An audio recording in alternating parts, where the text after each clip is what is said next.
Hello, I'm investment analyst Jordan Daugherty, and this is your November market update. As the old market saying goes, the market takes the stairs up but the elevator down. Well, the last month flipped the script as global stocks zoomed up to record their strongest month in 3 years, gaining 8.9%. The move nearly retraced the 10% downturn we experienced from August through October. Volatility levels flattened out throughout the move, which helped to reinforce near-term optimism. As you can see in this chart of the VIX Volatility Index, popularly known as the fear gauge, implied volatility has dipped to pre-pandemic lows and continues to record new lows for the year. Investor confidence stretched far and wide in this broad-based rally. From big tech to utilities, every sector of the stock market except for energy participated, with even emerging markets and small cap stocks joining in the rising tide. The silver lining in November's upturn has been fixed income's performance.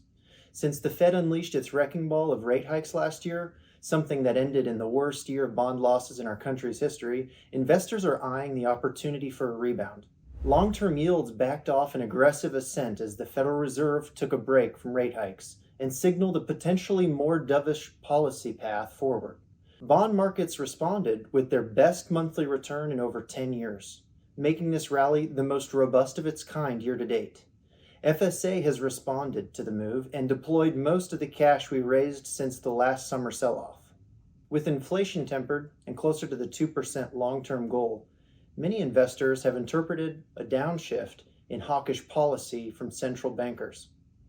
Here's a chart of the annual inflation rates movements each month since the beginning of the year. You can see how far we've decelerated from the 6.5% reading we had in December of last year. Since June, broad inflation rates have remained in line with forecasts and have stayed within a more palatable range of 3 to 4%. The most recent BLS data shows November's inflation at 3.1%. The case for a U.S. economic surprise on the upside continues to play out, for now at least. S&P 500 companies reported healthy revenues and profits through third quarter earnings season. Over 80% of the largest companies listed in the United States reported a positive surprise in earnings per share. GDP growth appears very healthy after a second estimate of 5.2% was published for the third quarter. Strong imports may have detracted from growth figures, but strong consumer spending and an inventory investment were the primary components driving the expansion. Commodity markets were led by a further contraction in oil prices. A pullback in dollar strength may serve as a headwind to the asset class. Looking closer at oil markets, we observed continued strength in America's energy industry. As OPEC Plus pushes for price control through production cuts, U.S. crude oil output is hitting record highs, effectively disrupting any monopoly on energy prices. It should be noted that since 2018, America has been the top oil producer in the world thanks to the shale revolution and technological breakthroughs in drilling efficiency.